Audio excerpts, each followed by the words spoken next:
I got can make it there, make it anywhere.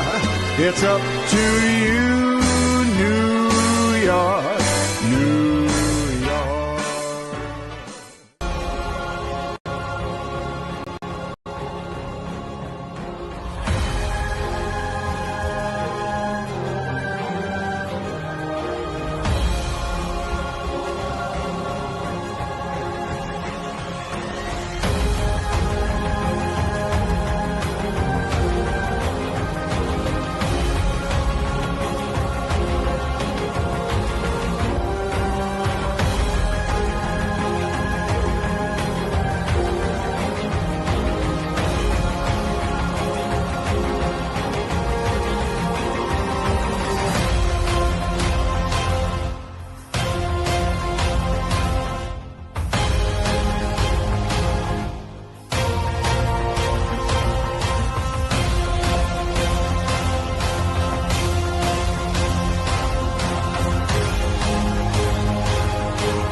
How we doing, guys? Welcome back to another episode of the Richie X Jr. Sports Podcast here on Facebook Live and YouTube. I am your host, Richie, Window 1, here with my guy, Idris Salam, a.k.a. Bosco from the Bronx, Window 2, out in North Carolina. Window 3, Ryan Shed, via upstate New York. Finally back, And fellas. welcome back, Shed. Good to see you, bro. Happy to be here. I keep forgetting you in upstate New York, man. Yo, dude. So my segment that every time I'm on, I got to give you guys a weather update up here. We had a massive storm last night, like around 4:00 in the morning. Dude, I'm not even messing around. Like people died because trees fell over on houses. I'm not messing around. It was really, really bad. But now we're in this heat wave where the next 5 days are like in the 90s and it's gonna be super humid. Yeah. Wow. I am happy that the winter's over, but boy, is that a little bit much. Especially having, 2 young kids and stuff like that. I mean, it's going to be a scorchers, boys. Yeah. So I'm happy to be back, and I missed you guys. So let's go. Hell yeah. Hell yeah. All right, on tonight's show, we got the NBA Finals Game 7, first one since Golden State relinquished a 3-1 lead against Kyrie and LeBron's Cavs. The Yankees quietly winning 3 of 4 after that dreaded slump. We're going to hit on that. Mets and Phillies in Citizens Bank Ballpark for first place rights for the National League East. Oh, man. Kevin Durant is a Houston Rocket. We're going to start there. Idris Salam, I'll start with you here because we know how fond you are of KD, particularly formerly when you were running around on Twitter and X. A lot of second-round picks, but I think it's good value considering the age of Durant. He's coming off a pretty good season nonetheless. Yeah. I think they got a shooter. They got a guy. He can still defend. Of course, he's a long-range shooter. He can get to the hoop. I think it's going to help him a lot because Jalen Green gave them nothing during the playoffs, and he's supposed to be their man. I think it's a good pickup. I don't think they gave up a lot, second round picks and stuff like that. Second round picks, they hit or miss. So I think Houston really upgraded. They're gonna push OKC next year, man, because they got the length now. I don't see it's Houston's gonna be tough next year, man. Yeah, they're gonna be tough. That's the best I can say. They're going to be something. Good trade. I mean, good deal for them. Good deal for Houston. I think it would be safe to say this could be the best 1-2 punch. Yeah. That the Rockets have had since Drexler and Olajuwon. I would have said T-Mac and Yao, but it never really came to fruition when those two joined together. Yeah, because of Yao and T-Mac's health. But this is a big deal. And, this is a team that was number 2 going into the playoffs. They obviously had a very annoying end to their season, losing to the lower seeded Golden State Warriors. All right, we got Daniel Nunez. No. I'm going to start with his comment here. What's good, man? Tonight, the Pacers win the NBA title 109-102. Nunez did say Pacers in 7. I give him that. He said that ahead of the series. But then again, Nunez also picked my Knicks. No. At least what? Nunez got a nice hill to stand out if he's right. OKC at home, Game 7. OKC at home, SGA's top 5 in the league. I just don't. They are undefeated in Game 7s, going back to their days as the Seattle Supersonics in home games. In home games. That doesn't apply to road games. Yeah. As far as the KD trade goes, the second rounds, how many second round picks actually are successful and worth a damn in the NBA? Right. You could probably name them, especially currently active players, on one hand. Only one I can think of is Draymond. Maybe somebody else. Not many. That's my point. So the second round picks are essentially just trade bait. So if they ever wanted to move up or something like that, that's an extra package deal, because second round picks are like, it's not like the NFL where second round picks play every single snap of every single day. The NBA is a completely different animal. If you're not a first round pick, you probably within reason never see the court, unless there's injuries or and that's just it. So second round picks mean nothing to me. It's more or less the packaging deal or something if they wanted to move up or trade somebody in the future. Kevin Durant is still a baller. He can still shoot. He still plays good defense. He's very tall and lanky, as he's always been his whole career. I think it's a win-win. Good for Houston. They didn't, in my opinion, Houston made out in the deal. But all right, NBA Finals we will be hitting on shortly. Do you think that Adam Silver is pissed off that yet again a free agent or a trade acquisition, this one being a trade, takes center stage over the NBA Finals on the same day? Being that it's Game 7. I wonder if KD's camp did that on purpose. Yeah, and you know what? I think they should do it to where you can't do this stuff till after the season. You shouldn't be doing this stuff during the NBA. Unless if the Pacers are in the finals, then it's really okay. Right. I'll say this. Go ahead, Idris. No, that was it. Okay, no, it's similar to, in college football and basketball with NIL and everything else in the transfer portal.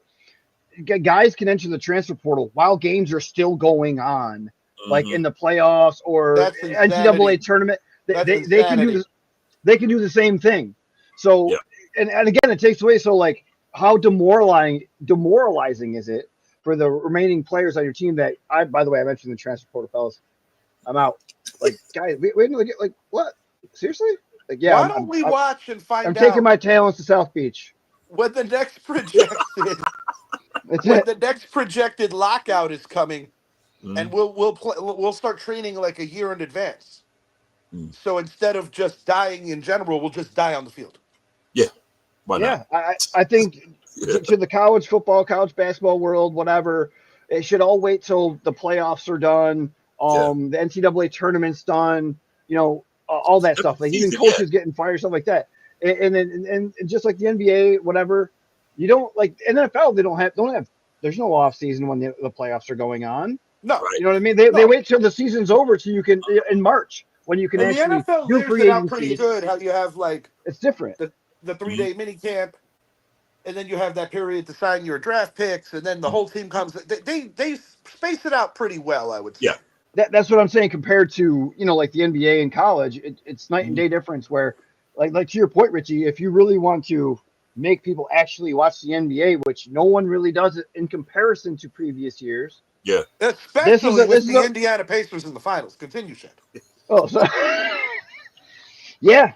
I mean, it's all part of it, right? Like your product is down. This is an issue that should be addressed in some manner. I do think he did the right move with, obviously the NHL All-Star game was a huge hit this year with Canada versus the U.S. was good. Correct. Stuff. And so the NBA is going to do something. I loved it. Doing something similar. So I think that's actually a really good idea because the NHL was profitable on it. It's a good idea. The NBA still is a shitty product, just my opinion. Yep. But I think it will actually help though. Mhm. You know, you get the Lucas and stuff like that on one team, and then you have, you know, your Halliburtons and whoever else on the other. But No, You know what? yeah, I I like agree. OKC tonight. The NHL found something meaningful because it kind of gave you like the Olympic vibe. Yeah, Mhm. absolutely. That was the whole point. And Yeah. Olympic Yes. hockey is exciting. Yes, it is. Yeah. I You know agree. what? Olympic hockey's good stuff. You know what? I don't want to toot not the Knicks, but this is my opinion. This not being a homer. Had the Knicks been in the finals, I think there had been more buzz about the NBA finals because Absolutely. you know So you think it's a coincidence that when the Absolutely. Dodgers and the Yankees were in the World Series, West versus East, it was such a highly rated series? right? Because you know, is it? And I gotta admit, our fan base, we were a little bit obnoxious. We were Slightly. because you see me on Facebook. I was To a acting, degree. I was being a stone cold fool. But however, that's what the league needs. You need that one team, that one fan base. People say, "Damn, I hope they lose," and you got the other fan base saying, "If we win, it's like if the Knicks win, it's good for basketball. Yeah. If we lose, you still got the other side and still say you still got that buzz going on." That's why it would have been great if the Knicks got there.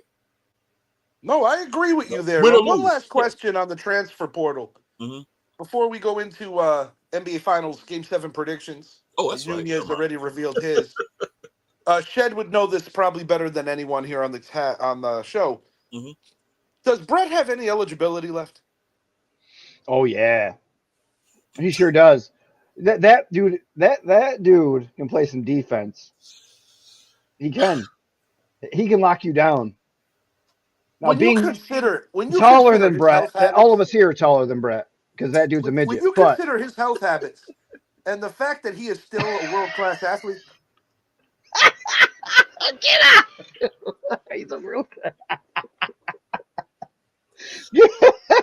I mean, not that come guy on just this. throws I left-handed did not come on darts. the show for this, man. Oh my god! I can't wait for Brett to see the show now. Yeah. Brett might Hopefully he's start. not driving his car when it happens. Okay. Right. Speaking of close calls, first time I met Shed was on our way to the caravan to Brett's wedding. True that. We were not even in the car for maybe all of 10 minutes. Mhm. Shed and Yeah. I didn't get off to the best of starts as he saw my Giants NFC champion / Super Bowl coffee cup. He was not happy. He beat my Niners in the NFC Championship game that year on Kyle Williams' 2 fumbles that flip-flopped the game. Yeah. 2 of them. So And special teams. between all Only the reason the Giants shenanigans won that on game. our way to Tampa, Shed and I almost became It was one a fun with a combo, though. gaslighter.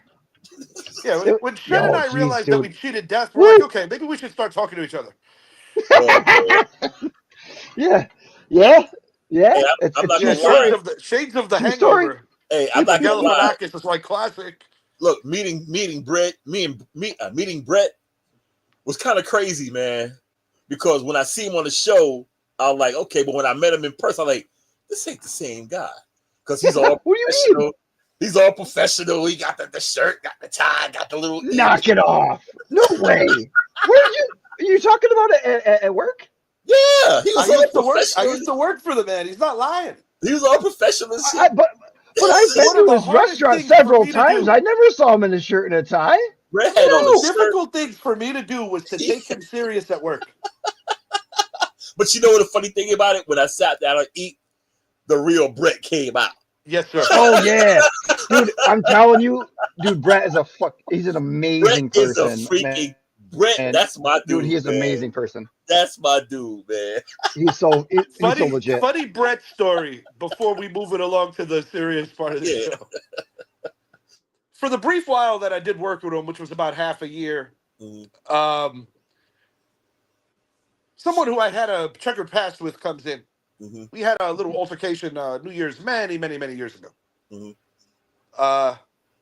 So he and his wife are both hugging me together. Yeah. And then Brett's dapping him up and hugging him up. Yeah. Brett comes into my ear where on the side that these people were not on. Yeah. And in classic fashion, trying to quote something similar to Rocky, he says, "Hey, didn't you work that bum out on New Year's?" Oh no. Brett's a Brett clown, does shit man. like that. Brett does shit like that. Brett is a clown. I had, you know what? I know we got to move along, but I had some fun, man. When I was down there, I had me some fun, dude. I had me some fun, man. It was great going down there and hooking up with him. Not trying to be that guy, fellas. Yeah. But I've known Brett a lot longer than both of you, Yeah. and I can tell you some seriously messed up stories. Uh-oh. Yeah, But that's probably we can do a whole Brett show if you guys want, but I don't think that's why we're here. But we can I arrange could that. totally do that if that is something. We could do like they do like the roast of Charlie Sheen. We can do the roast of Brett Bannock. I mean, I think it's a great idea. We get real. I think it's a great idea. Put his picture right there in the starting corner. with the talent show and the frost tips. But Yeah. we're going to move it along.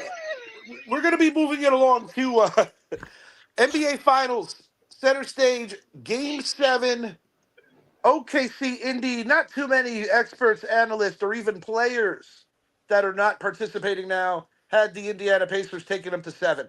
I picked the Thunder in 6 going in. I think Idris picked the Thunder in 5 going in. Yep. Shed, going in, what was your opinion how this was going to go? I was with Idris. Thunder in 5. So, okay. So the point is, it's over exceeded all our expectations. And I'm going to give credit to one person off the rip. It's Rick Carlisle. Rick Carlisle is built for these moments. Championship A phenomenal coach. Yeah. Yeah. I wish we had a him. guy who knows how to get the most out of a lot of players that potentially would not do much in other venues or under different coaching or leadership. Tyrese Halliburton, whether you like him or not, if you're a Knicks fan, I don't really think you like him. I will tell you this much. I do respect him. And he has had the knack for the dramatic. Because if you really go back to this, it probably shouldn't have even been a Game 7. Nope. Because they should have Game lost 1. Game 1. Hello, if you're a Knicks fan, you know what that feels like. Yeah, correct. That guy has a knack for the dramatic. I will not deny that. But when I think about a 67-win team looking for their first championship in their new city, they won one many generations ago in Seattle. 78. I think it's 79. Long ass time ago. Yeah. Long before the Glove and the Rain Man. Yeah. And Guile from Street Fighter. Right. So when you think that's Strength, by the way. So when you think that So when you consider how long it's been, they got close with KD. That's an interesting thing. KD getting traded. And Russell Westbrook. They were. And Harden. They had all 3. And Harden became. Oh, he's a 6th man then. He came off the bench. He was the 6th man then. They lost to Golden State in 7, then KD went there. Yeah. Can't beat him, join him. That was his mentality. Daniel Nunez is really on the Pacers. Nunez, this is no secret. Like in baseball, for instance, the way that you loathe the San Diego team that you call the Madres, or the way that you're not big on the Giants in baseball or in football, for the matter, because you also happen to be Eagle fan. There is a similar disdain that I have for the Indiana Pacers. It actually hurts my heart that they are called the Hicks. It is what it is. The Halliburton and the freaking Reggie Miller choking. Yeah. I hate that organization. Me too. I do not want to say that in my life I saw them win a championship before my team. I am on OKC. I don't care if it would have been Houston, Minnesota, Golden State, the Lakers, your team. I would have rooted for anybody out of the West. Yeah. I think with the Pacers, Halliburton, I'll give him his props. I don't like him because I don't like Indiana. I didn't like Reggie Miller. I don't like Indiana. But if you look at him, he can't put together 2 good games. He hadn't done it yet.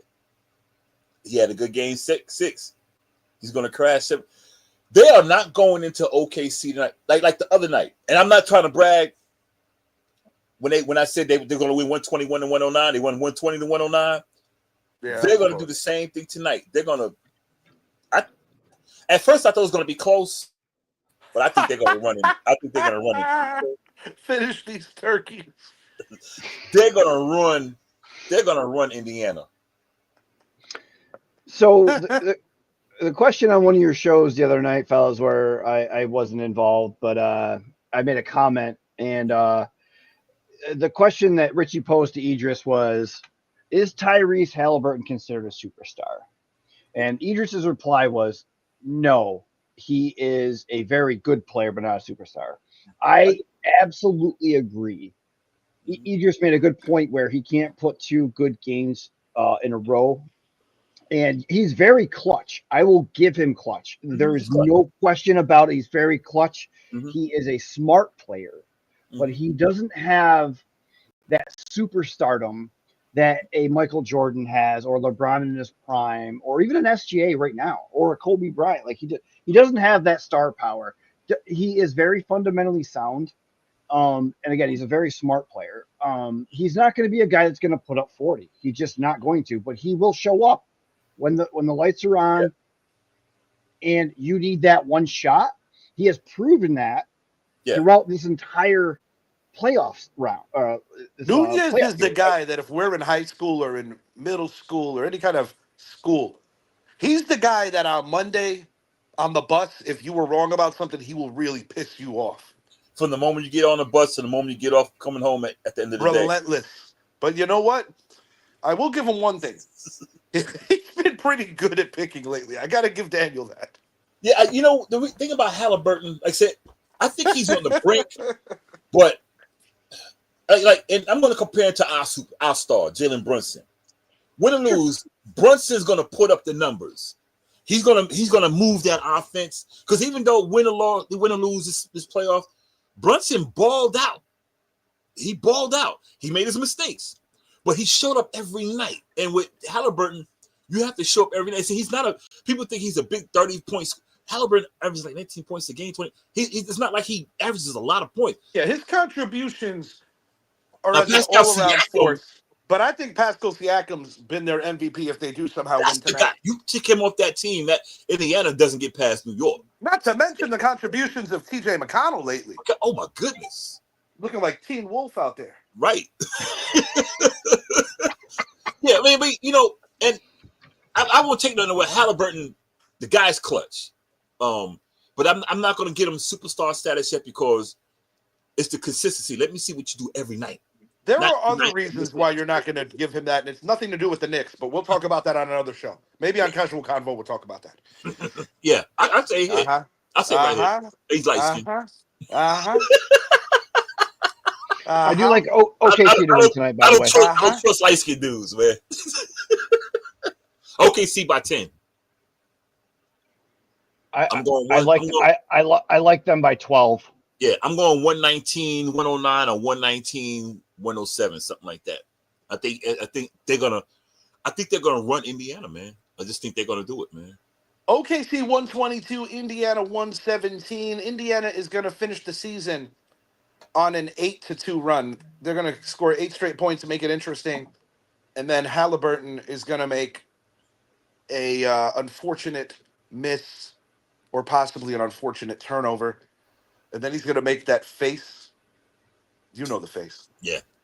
Yeah. That face I'm going to make this face.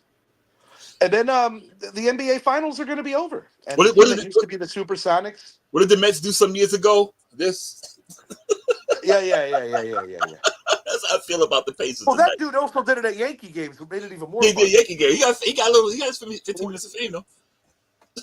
He didn't even do it like that. He was like this. And everybody, I remember the Yankees, when they would get on first base, they were like, that was so priceless. The Todd father was infamous for that. Yeah. Every time, boom. The Todd father. that was probably the Todd father, fellas. That's why I love New Yorkers, man. We are so freaking. All right, Nunez. Going back to his earlier comment, the Dodgers, Max Muncy had 2 home runs today, a grand slam, and a 3-run home run. And Ohtani had a 3-run Nunez, no one gives a shit about your fucking Dodgers. No, this is funny. I got to tell you something. I'm at work the other day. Little guy in an Ohtani shirt. Yeah. Little, tiny little guy accidentally walks on the wrong side. So my coworker was like, hey, you got to go. And then I looked at him. I said, is that Ohtani's interpreter? And I just kept it moving. But he was so little. He was like such a little guy, you know. But look at the title. That has. Was it Brett? No. Oh. Okay. All right. All right. Moving it along to baseball. We all know that the defending world champion Dodgers have an incredibly deep roster. I'll start with you, Shed, on this. Who in the National League, if anyone, do you see as a legitimate threat to the Dodgers repeating and winning another pennant in a position to play in the Fall Classic again? I'm saying the two teams that's playing right now, the Mets and the Phillies, man. I was just gonna say the Mets. The Mm-hmm. Mets. I mean, the Mets even gave them a better run than the Yankees did last year. To be Did they? honest, I mean, I was sitting there for hoping for another Subway Series Yeah. because I did not see the Yankees beating the Dodgers last year. The Dodgers Yeah. are just that good, and they're just that good this year. Yeah. Even if it's a repeat World Series, I don't think anybody's beating the Dodgers, barring any kind of injuries on the Dodgers. They're just that good. What's interesting about that? It is what it is. What's interesting about that is, while you do make a point that the Mets won 2 games against the Dodgers in the NLCS, the actual total tally of runs scored in that series was very much in the Dodgers' favor. Oddly enough, in the World Series, the Dodgers outscored the Yankees by 1 run, which really makes you want to re-examine Aaron Boone's terrible decision not pitching to Mookie Betts when Nestor Cortez, formerly of the Yankees, never gave up a hit to the guy, and you just got Ohtani out on a pop-up. Right. On 1 pitch, out of the pen, 1 pitch. It changed the game, dude. And we don't want to. Do we really want to talk about Game 5 again? I'll be honest, I don't. I don't. I'm good. Then Nunez catching Gleyber Torres is almost home run. That was Nunez. That was Nunez. Oh, was it? Oh, you're being serious? That's why he was arguing with us on the group chat. Oh, for real? It was really him? No, was it Nunez? I was like, oh my God, was he really look at the replay. Oh, shit. Oh, it's probably Brett. It was probably Brett. You know how crazy that would have been if it was really Nunez, though? That would have been incredible. Dude, I was about to go look at the replay like, oh, shit. Is that him? I knew it was him. That was the same guy who ended Hulkamania. Oh, Nunez wants to talk about Game 5 again. That's why. I'll say it short and sweet. Salt in the open wound, pal. I'll say it short and sweet. The worst inning in the history of the World Series by any team defensively. I'll say it. Look, Richie, there's 2 things I've never watched twice. I never like the final game of Boston when they came back and beat the Yankees. I never watched the winning run. I to this day, I've never seen Boston win because I refuse to watch it. I never saw them win that game. I watched up until that hit happened. I never saw the ending of the game. And Game 5, those are 2 things I don't discuss. They said, "Did you see what happened, Boston? You see them beat the Yankees?" Nope. I turned it off as soon as that hit happened. And the guys that roughed up Mookie Betts, that was Wags and Brett. Yeah, Wags, man. Shit. Just want to see your Oh my God, man! Hey, Miss E, you see I got that other cup up there in the corner, huh? Look at that. Let me see, get the hand right there. I got both Richie Hicks cups up there. Yeah, man. I woke up in such disarray. I never got mine, so I'm a little offended. But I got lucky. I got lucky because I went to see Miss E at her house, and she gave it to me. I got to talk to her in the Mister. So yeah, his mama crazy. I love talking to her. She crazy. I believe it. Miss E crazy as hell, boy. She's a true New Yorker, I'll tell you that. The Yankees today quietly, and I'm not going to sit here and tell you I'm satisfied because I'm not. Yeah. Quietly winning 3 of 4, winning the series against the Baltimore Orioles. So much needed. We needed that after just that horrible stretch between getting swept by our arch rivals. The freaking Sox, bro. Then you lose 3 of 4 to a mediocre Angels team. That was just terrible. I wouldn't even call them mediocre. They're not even that good. Yeah, they're below average. I would, mediocre is being generous. Yeah. But 2 out of 3 against the Oriole team, who is in last place but has been playing more competitively, has been playing better. Jazz Chisholm Came up big really today. turned the tide in this one today. He needed to. Yesterday, Clark Schmidt just missing a no-hitter of all people. Gary Sanchez, master of the ghost tag, was the guy who got the hit to break up the no-hitter. I love Clark Schmidt, man. Yeah, Clark Schmidt. I like him, man. I didn't like the Clarky's been pitch playing count, well. but chasing history, you do what you got to do. Yeah. You do what you got to do if you're chasing history. I don't disagree with the manager letting him have a chance at history. On to Cincinnati next, and tomorrow's going to be a weird game because the Yankees are going to probably go with an opener, which for those of you who don't know, that basically means a bullpen arm, and you're just going to make it a community bullpen effort to hopefully tomorrow you hope that your offense shows up because it could be a wacky game. That's one of Tyrese Halliburton, right calf strain will start game 7. We know that. Nunez, enjoy the game, brother. I will be here to lick my wounds if you are correct. But whether you're correct or whether you're not, I will hate the Pacers. Not quite as much as I hate your Eagles. Not quite as much as I hate your Dodgers, but just a tad below. Just a bit outside. Yeah. Tried the corner and missed. I hate the Dodgers. Period. Yeah, no question. The Dodgers in the West, the Red Sox in the East. They beat the Yankees in my birth year, and they beat them last year. And the other part of that is, before I was born, we beat them twice in the World Series. So, no two teams ever appeared more in the World Series against each other than the Yanks and the Dodgers. I hate the Dodgers. Period. Yeah, I get it. Hope they missed their flight. I hate the Dodgers.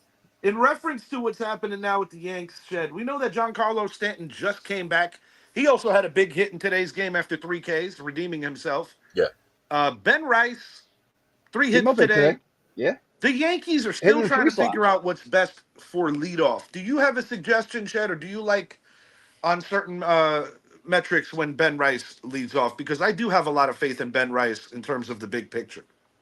I'll be honest. I like speed. I know Jazzy's a little hobbled, but I would prefer Jazzy to be hitting off, hitting lead off. But I think we touched on this earlier in the year. Jazz Chisholm is doing the freaking bat thing that Willie Mays Hayes did in Major League 2, where he's a long ball hitter now. He doesn't get on base.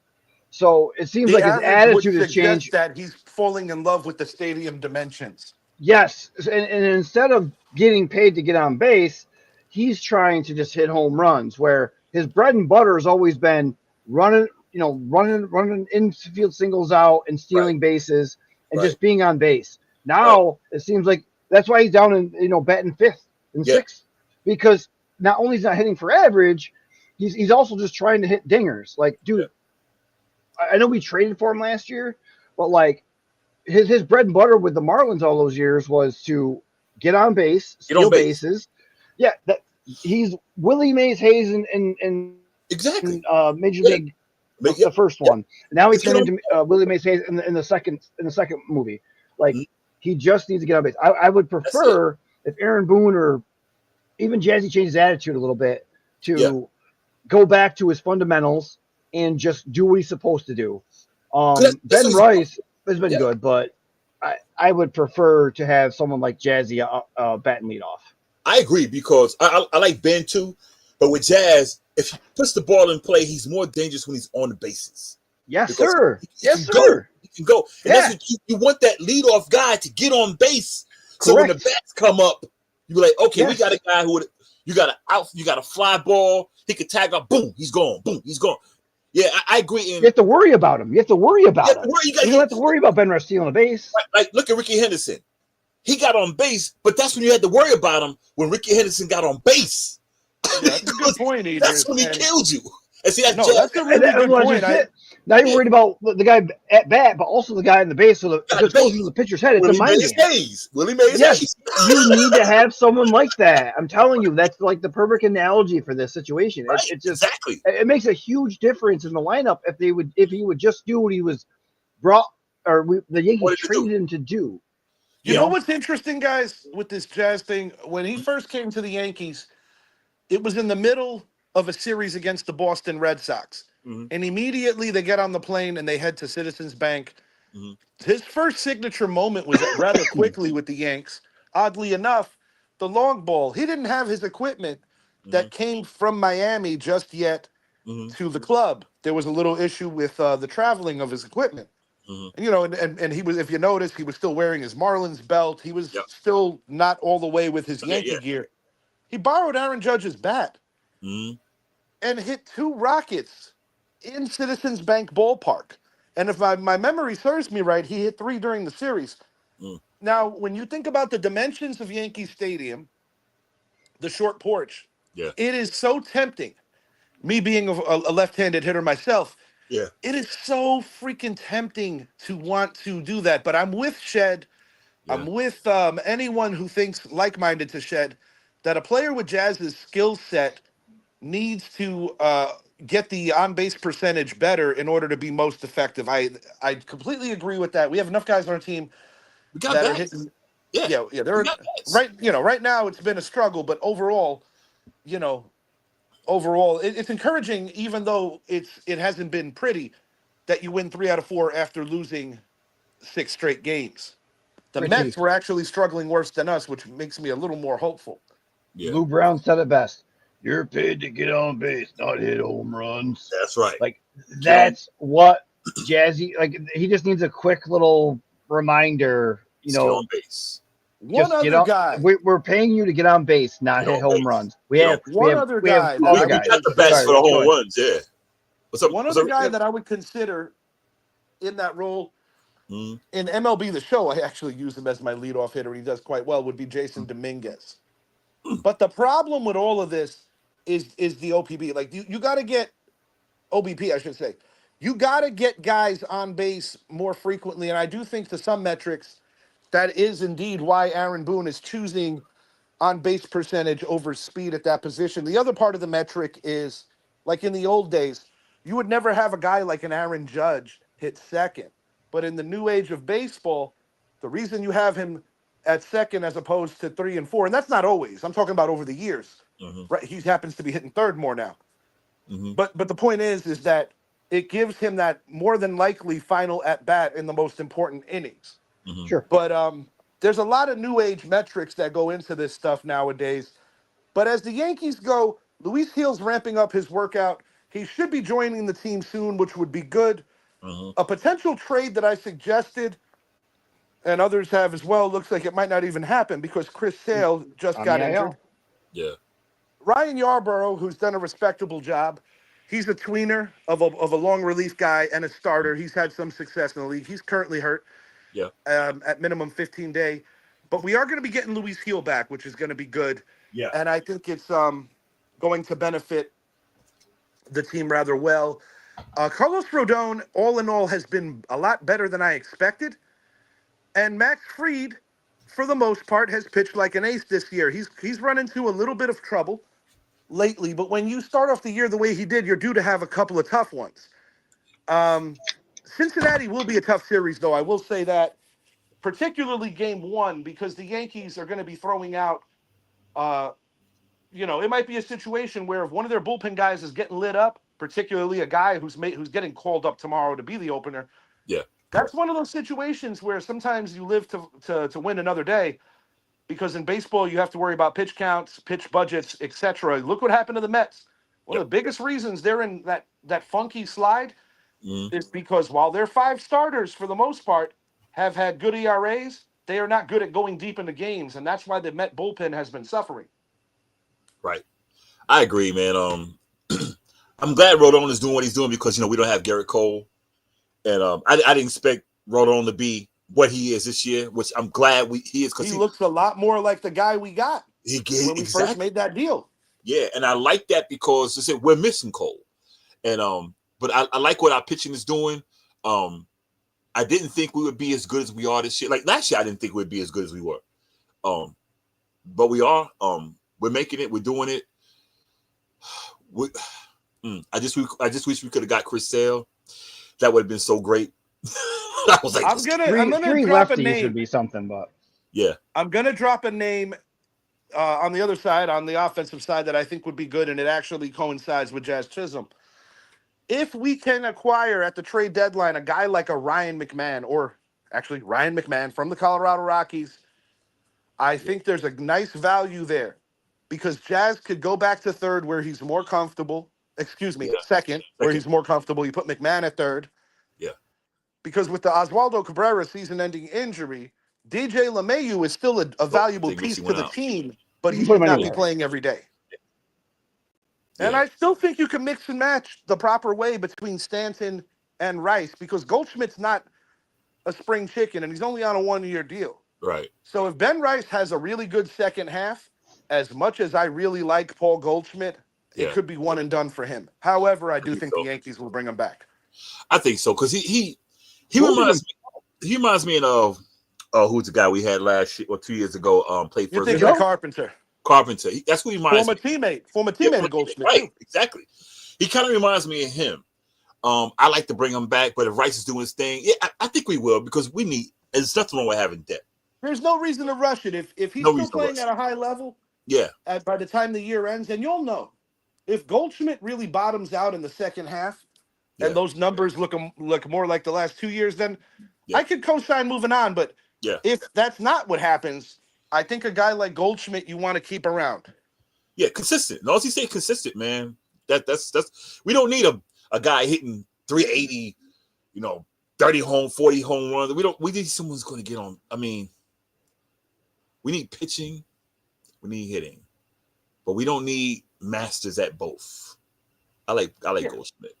Now Goldschmidt Goldie's has a been good pickup. a great Yeah, bargain deal. One of the 7 acquisitions that the Yankees went forward with when they fell short in the Juan Soto sweepstakes, which I think if the Yankees would have given him that contract, it would have really hurt the team in the long run. And Devin Williams, bright spot here, after being demoted, and then because of the Weaver injury, Weaver is back, by the way, but they're mm, slowly working Weaver back into the yeah, mix. yeah, Williams has been hot lately. yep, So the nice thing right now, Aaron Boone has 2 reliable options in the 9th inning because Williams has pitched much better. yeah.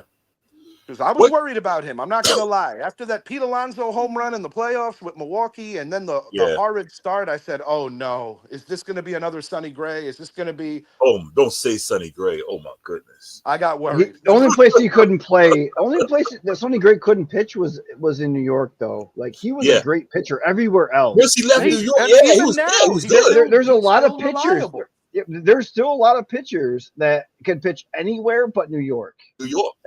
It's like just Thomas so Chamberlain, weird that like the lights on. Maybe it's the pressure from Yeah. being in In New New York York, or whatever. They just could never do it. And there's been several of those that came through the organization. And today was a quality save. I think he threw all of 10 pitches. He did give up a hit, but 10 pitches, low stress hit because Jackson Holiday ended up moving to second on a defensive interference. Yeah. But the bottom line is that Williams looked good, and he has looked so much better, more comfortable now. So hopefully that remains. One other question on the Yanks I want to throw at both of you. Mm-hmm. Should JC Ascara be the personal catcher to Clark Schmidt? Familiarity, man. I mean, this might be. Yeah. No, I agree. If that's what you need, then that's what you get. Yeah. It's that simple. He know the pitcher catcher combo is so important to your game because not only do they know the hitters, but they also know the pitcher. Mm-hmm. And so, if Clarkie's looking to throw this or that, depending on the situation with the hitter he's on, it's very important. Like the catcher is almost arguably the most important person on the field on defense. Mm-hmm. That's reasonable. Calling the pitches and knowing what Clark has in the tank and knowing what the hitter's doing and analyzing the situation. And if Clark wants to throw this and he waves him off, said, no, I want you to throw this. Yeah. That's what his job is. And if there's that trust between the two of them, you don't break it up. It's like I just my like opinion. it. And Just my another opinion. thing, Yeah, I agree. Another thing I like about this is that Ben Rice, although he is a first baseman / designated hitter, Mm-hmm. He also has a catching He can background. catch. Yep, he can catch. And the Yankees in small duty this year, in small sample sizes, have done that. Because there's one thing, I like Austin Wells, but I personally do not think he's a better defensive catcher than J.C. Ascara. Mm-mm. You know, some also with that, the way I look at it, the pitcher is like the quarterback to where the catcher is like the center. Because, you know, the center can call blocking schemes. Just like the catcher is like, this is what I see. Yeah, nobody did it better than a guy like a Jason Kelsey of Philly. No one did it better than him. Yeah, that's what I'm saying. You know, like you look at catchers like Johnny Bench, you know. Yeah, Johnny Bench, Thurman Munson, Carlton Fisk. Yeah, I didn't mean to bring up. Yeah, Irod. Ivan Yeah, Rodriguez, Pudge man. was terrific. Pudge was legit. Oh, Pudge, yeah, I love Pudge, man. Yadier Molina and currently Buster Posey. Buster Posey was terrific. Yep. Gary Carter was pretty awesome, and you currently have Jorge Posada. Of course, Jorge was good. Jorge. Speaking about this personal catcher thing. Speaking about this personal catcher thing. Mm-hmm. In Yankee history, we've saw our fair share of no-hitters. Mm-hmm. They had a good run of them in the 90s. You had the Doc Gooden one. David Wells. Yes, you did. I think. Oh God, I got his face. David Cone. David Cone. Yeah. Yep. The Cone heads. Yeah. So what? And the thing with Cone and Wells, those two were actually perfect games 1 year apart. Yes. But this is the interesting caveat to that. The interesting caveat to that part of this is that Joe Girardi, who was the backup catcher, yep, he was the catcher for two of those no-hit games. That is an interesting thing when you consider that Jorge, obviously the more decorated player, you know, but it was actually Girardi. And another interesting caveat, and I actually remembered this, but, you know, you forget and then you, like, re-remember things when you see it again. The Yogi Berra, It Ain't Over Till It's Over documentary on Netflix, a must-see if you love the Yankees. And I got to say, you know, with the messed up relationship that he had with the late George Steinbrenner because of the way that he was fired. Yeah. And he stayed away for so many years. Yep. The day that he comes back to see the perfect game pitched, when him and Don Larson come on the field and throw out the first pitch, you couldn't write a better script. Really, really cool stuff. I mean, you can't make that stuff up. No, dude. And you know, they say about the old Yankee Stadium 2, that, you know, the ghosts are there, and Jeter used to refer to it a lot. You know, Mattingly had a thing about it too. It's pretty cool when you see that kind of richness. But I will say this about Yogi Berra, my grandfather's namesake. My grandfather went by Yogi. One of the more undervalued, underappreciated baseball players ever. And if you're not sure why, just please watch this. If you love baseball, and even more if you love the Yankees, it's worth a watch. And if you want a comedic look at the Yankees, go to Peacock and check out the Bronx Zoo. That is not the glory time of the Yankees. That's more of the horrible time during the early 90s before the dynasty happened. But if you want some good laughs, check that out as well. Oh, man, the Bronx Zoo was horrible. No, I mean, good documentary. I mean, that period was horrible. Yeah. I remember it was horrible. Yeah, I went to a lot of games and saw a lot of losing and saw my father get a lot of drunk. But you know what, man? Those were some fun times. Oh, hell yeah. I vividly remember a Bronx local taking a switchblade to a Red Sox jacket on a rainy September night, and all you see is feathers flying into left field. It was that kind of environment back then. And then we hired George Michael, and then things turned around. Yeah, man. Gene Stickmichael, God bless him. Gene Michael. I was thinking about the TV guy, George Michael. Gene Michael. Yeah, Gene Stickmichael definitely helped change the trajectory of the Yankees' success. What else is on the brain, gentlemen? What else do you want to speak on tonight? Angel Reese with 100% from the field, dude. 1 for 1? 1 for 1. My man. 1 for 1. Ain't that something?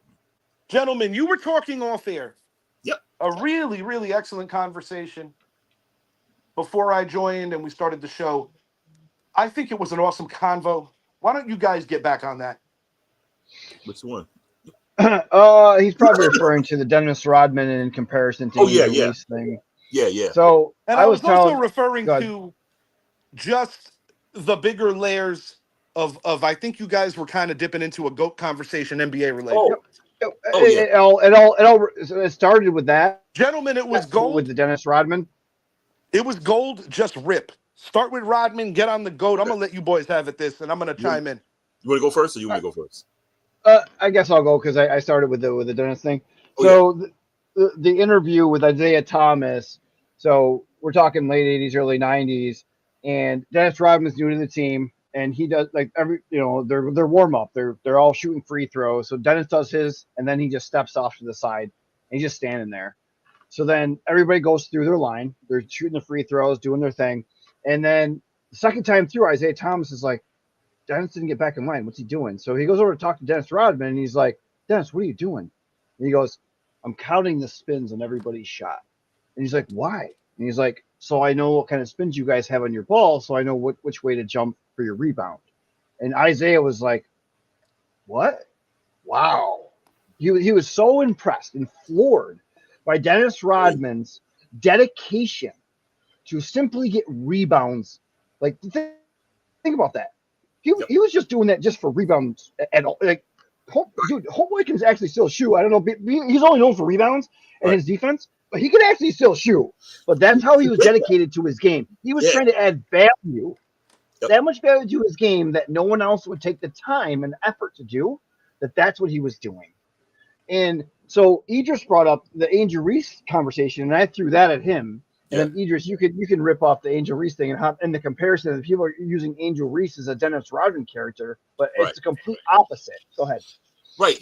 They say, yeah, she's Dennis Rodman on the floor. No, the difference between her and Dennis Rodman's rebounds resulted in points, assists, and when he went up, he didn't go up just to throw a shot up. He either dunked it or he scored.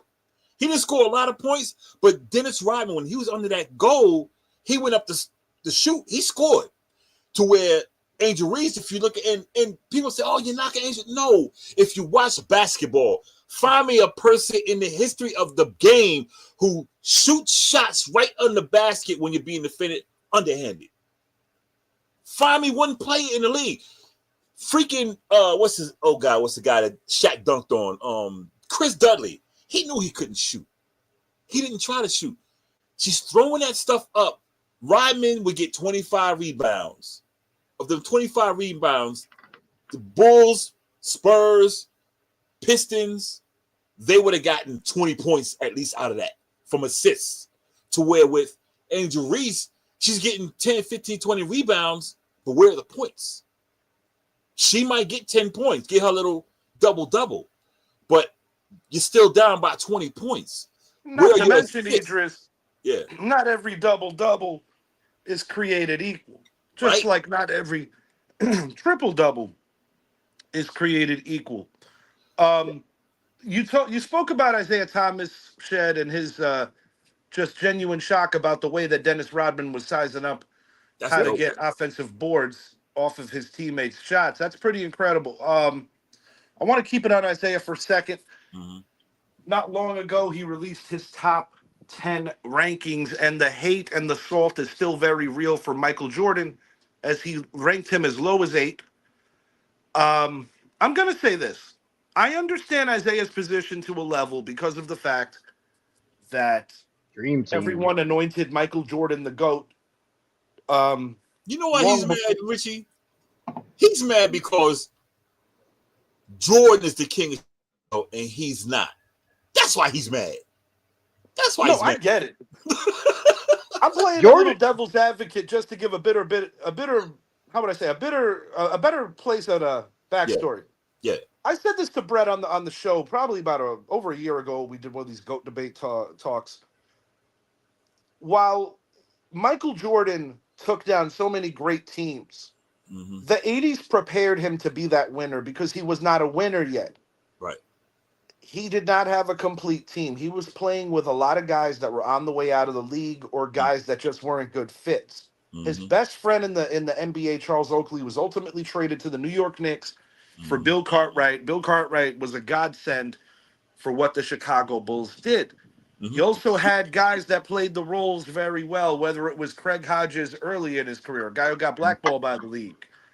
Obviously, Horace Grant, who, after his departure, they had to get Dennis Rodman to make things better because Orlando crushed them on the glass in that series. The Mm-hmm. only series that Michael Jordan lost after actually being on top of the mountain. Mm-hmm. 94, he didn't play. But in 11 seasons, and the reason I use the word 11, because he missed one season in the 80s due to injury. He missed all of 94 because he didn't play. He Mm-hmm. missed all of 95 because he showed up late in the year. In 11 seasons, that man had just a remarkable accomplishment list. Yeah, he could have retired then. 6 NBA Finals MVPs. The scoring titles, which totaled to 10, which is a league record. He should have won MVP more frequently than he did. Mm-hmm. But how many players can we say that about? Right. I mean, Kobe should have had more. Shaq should have had more. You can make an argument for other guys. I think Scottie Pippen should have got more consideration in 94, but I think they got it right with Olajuwon. Mm-hmm. Actually, 94, no, I'm thinking of 95. 95 was David Robinson, if my Mm-hmm. memory serves me right. Point I'm getting at here in the grand scheme of things is you had the Showtime Lakers in the West who were just phenomenal. Yeah. The Celtics 80s teams were the team that kind of trained the Pistons to be winners. Yep. The Sixers trained the Celtics to be winners. Yep. And the Lakers were the biggest winners during that era. When Michael Jordan got Magic Johnson, he had the blessing of catching them at the right time for two reasons. Mike Dunleavy was coaching. It wasn't Pat Riley anymore. Mm-hmm. And Kareem Abdul-Jabbar retired a couple of years previous where a young Vlade Divac played center. But the biggest key in that particular series was Scottie Pippen defensively, in my opinion, on Magic Johnson. But when I see some of just the ignorance about putting Jordan anywhere below 1 is just crazy to me. There is maybe only one player in the history of the league that I would even consider putting ahead of Michael Jordan, maybe 2. And they're both former Lakers. One is Kareem Abdul-Jabbar. The other one would be Irvin Magic Johnson. Yep. Those are the only 2 players that I think you could logically even try to argue about. It's not LeBron James. I'm sorry. Mm-mm. It's not. It's not Wilt Chamberlain. You know what? It's not the King of the Rings, So the late, great Bill Russell. It's not. Yeah, go ahead, Beavers. I think with Isaiah, he just needed to get off of it, man. Just stop. Because through all of this stuff, through all this stuff, Mike is Just be still not happy with your legacy, dude. You beat him 3 out of 4 playoff series. Right. That should keep you happy and And humble. your team is one of the most iconic teams, the Bad Boy Pistons. When they measure toughness, they say, who's going to get past the Pistons in the East? That's your legacy. Patrick Ewing beat Larry Bird Celtics. He doesn't go around saying that he's better than Larry Bird. No. Because you ain't smart enough to know that it was an off season for the Celtics. And I don't understand. And through all this time, Mike is still not trashing him. But he still it's just like Larry Holmes with Mike Tyson. The Dream Team thing is what led to Irvin Magic Johnson and Isaiah Thomas having a 20 or so year, 30 or so year fallout. They recently made peace. Yep. Isaiah was a terrific player, an undersized, he was. take no bullshit point guard who would knock you on your ass, and he was toughest. Him and Dumars at 1 and 2 was nasty. Yep. Not to mention the likes of Rick Mahorn, Dennis Rodman, Bill Laimbeer, John Sally. Yeah, that was a team. But you know what? The thing I got to give Isaiah credit. A couple of days ago, he did come out and admit and said, my biggest mistake was not shaking hands with the Bulls. Well, I'm glad that he finally owned it. One thing that I will say is this. Every dynasty catches a break here and there because of timing or a particular event. I said this in terms of football. If Leonard Marshall doesn't lay out Joe Montana, does the 49er dynasty run into the 90s? I think there's a distinct possibility. Does that delay the Dallas Cowboys, or would the Cowboys still be on time? It's hard to tell because while I have nothing but respect for Steve Young, I'm not convinced that the Montana Niners wouldn't have done better against Aikman's Cowboys as opposed to the Young Niners. Yeah, Where I would Not to say mention, we would have got to see Montana and Favre, which would have been kind of cool too. yeah. the My, Niners there would have been old though. Yeah, They they would still have the had to Jerry Rices replenish in and stuff certain like that. places.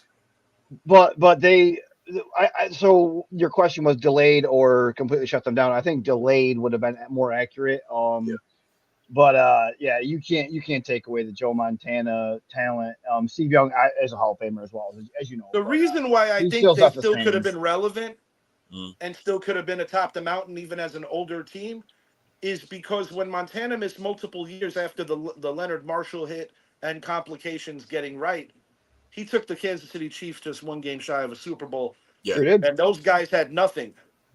They had nothing on the NFC runner-up. Mm-hmm. You know what Yeah, I mean? yeah. Mhm. The I think. Niners would have smoked that Chiefs team, Oh yeah. Oh, without a doubt. I, and the I think. Cowboys ultimately smoked the team that smoked them.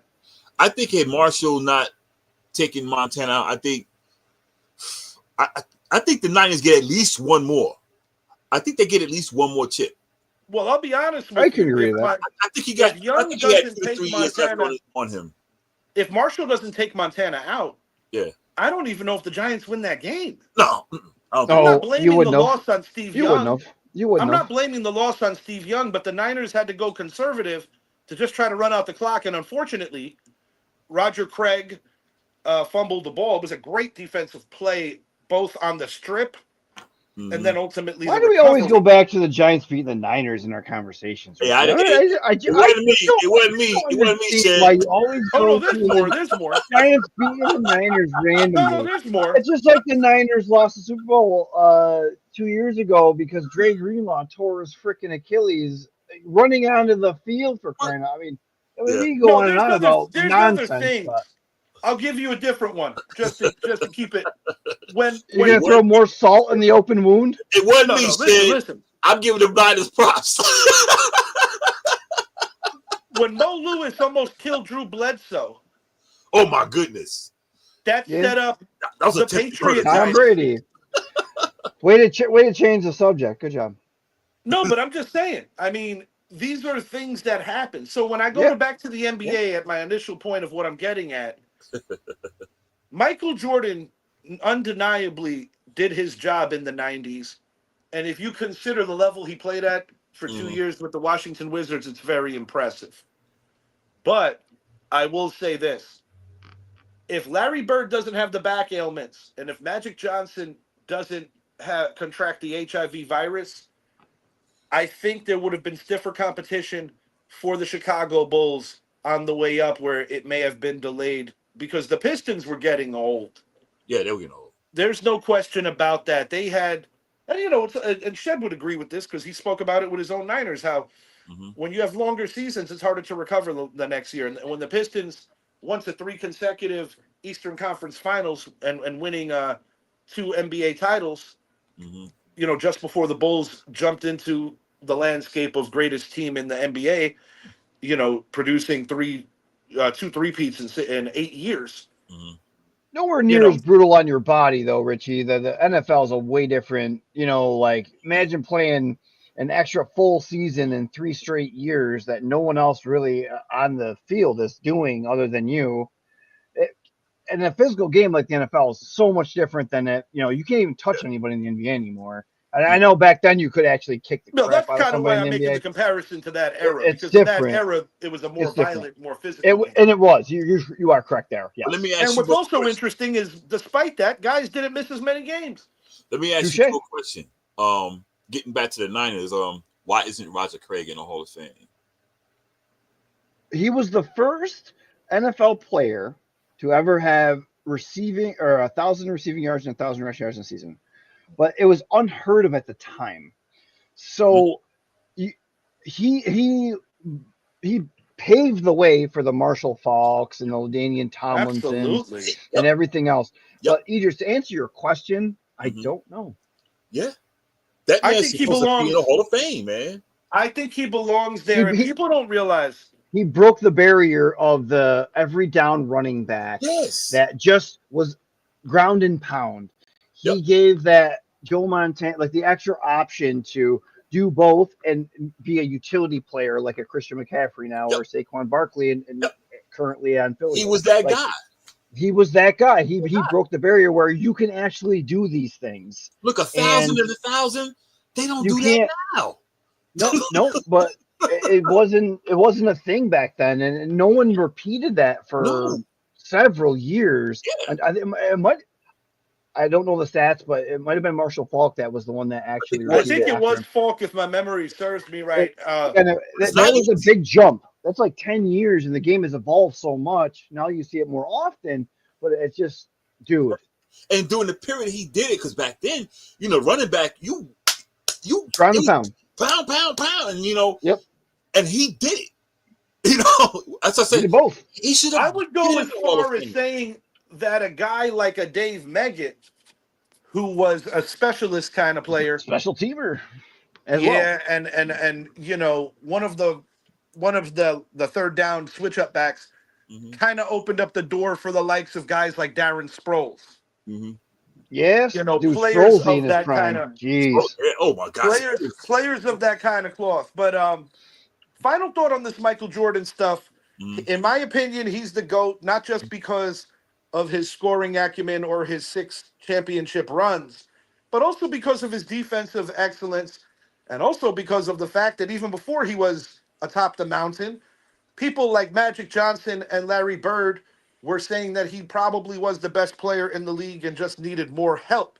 Yeah. So these are litany of reasons why I say that. And at the end of the day, you get judged by how good you did when you played in terms of winning it all. And that is why LeBron James pales in comparison not only to Michael Jordan, not only to Magic Johnson, but also to his contemporaries, guys like Steph Curry and guys like Tim Duncan, especially Tim Duncan.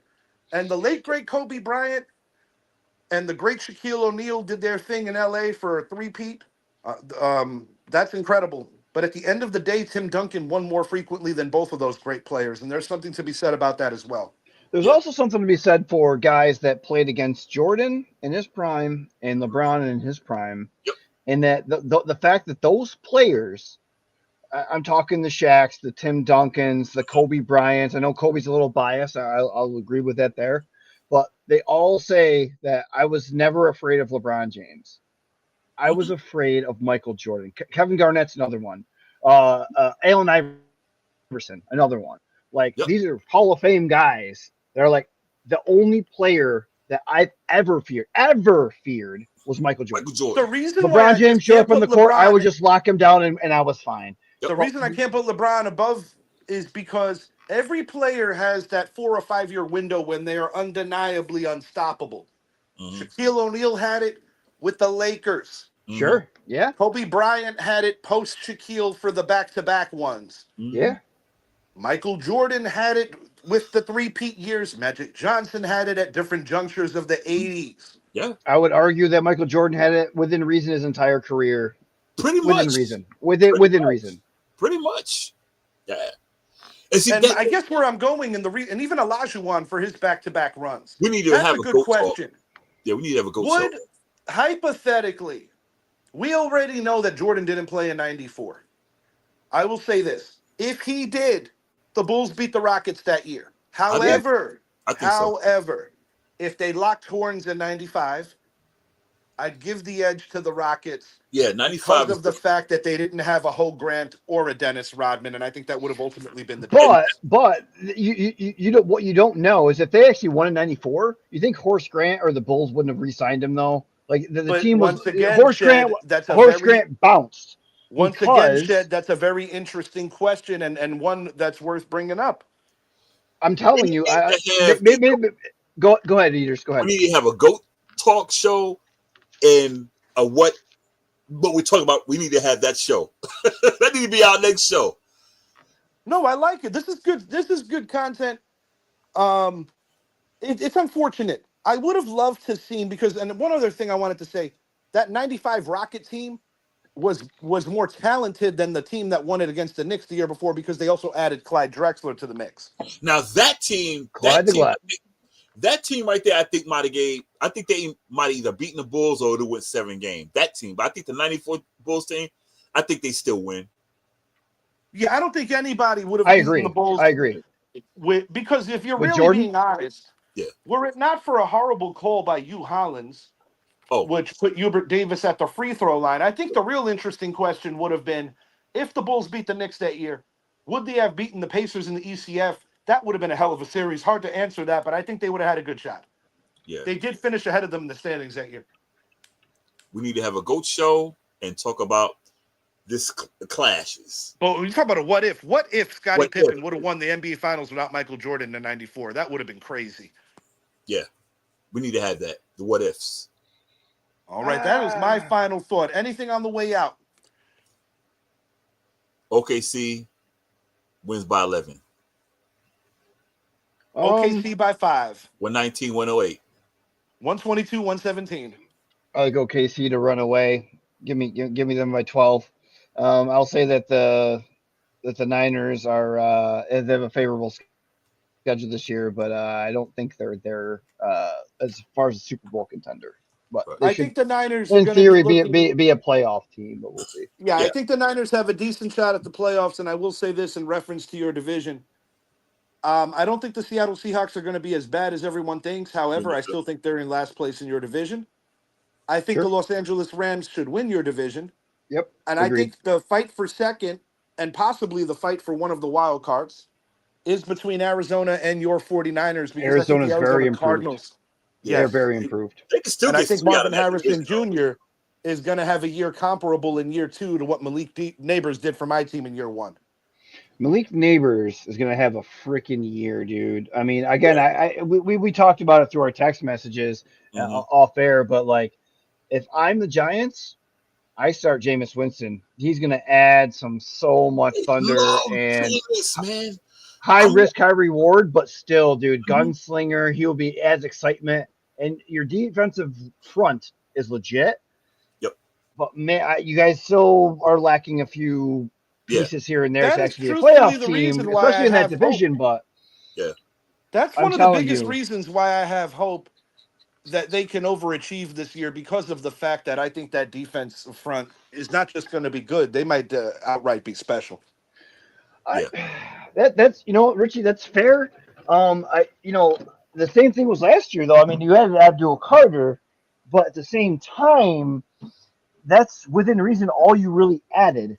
But everybody's healthy. Sexy Dexy in that middle, man. You have to double team that mother every single time he I comes am to the very freaking pleased line. with the Cam Scatabo pickup in the I draft. I love think that he's going to one. complement Dude, he's Tyrone gonna Tracy rather well. and so you guys are high on Tracy. I know he was acceptable. I'll Yeah. use that. And he was above average based on what you drafted him as. He was a wide receiver and you turned him into running back and he was okay. Not arguing that point, but he is still not he's not above average. You know what I mean? He's formidable. But adding Scatabo, that reminds me of the Brandon Jacobs, Ahmad Mhm. Bradshaw years where you have the bash and dash. Scatabo is a bigger dude and he's That's what short and excites stocky, me, Shed, about this. Not to and mention he's a that big dude. Scatterbo's gonna be Tyrone Tracy didn't get the starting gig until almost the second month of the NFL season. So when I looked at the card That's fair. and he had around 800 yards, if he would have started or got more reps in the beginning of the year, because Devin Singletary had the fumble problems, perhaps he's a 1,000-yard rookie. So there's definitely some promise there. But I do hear you. Tyrone Tracy has a lot more to do in terms of shoe filling when you consider who he replaced. But now a two-man crew back there makes it a little more easier to replace a special player like a Saquon Barkley, who, The be difference I careful would and be add leery. He's on the Madden cover. I want to see is- Scatterbo because I watched him in college. I want to see Scatterbo on a bubble screen. Golly, because that guy, He's a big boy. That guy, yeah. God. One low-key move that the Giants did make is they picked up one of Jackson Dart's former receivers from Ole Miss after the draft. So I do like that.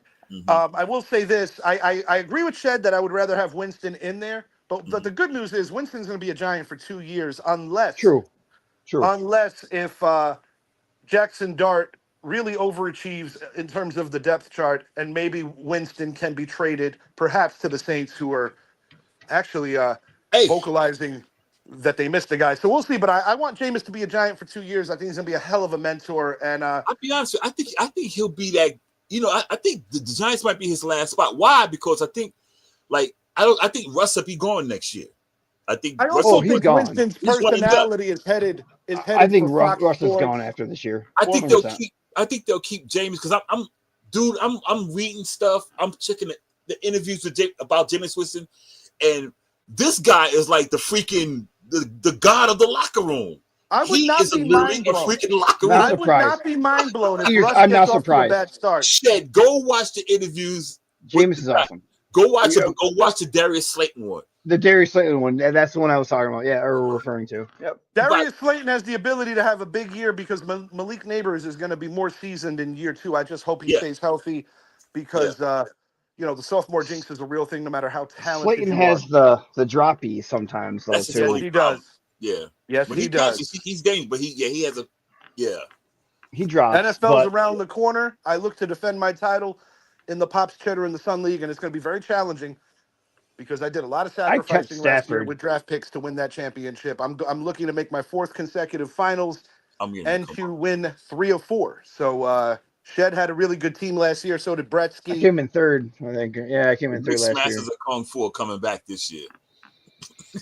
Well, no, Zappy has some serious draft picks, man. I bet you he's going to take it because of everything Richie gave up to win that championship. I'm just going to say this now.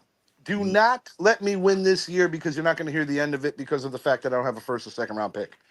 That's what I'm saying. You have no freaking picks. So also contact me if I'm 1-5 in week 7 because I'm looking to perhaps obtain some draft capital myself. When you win 2 out of 3 and go to 3 consecutive, it's okay to have an off year.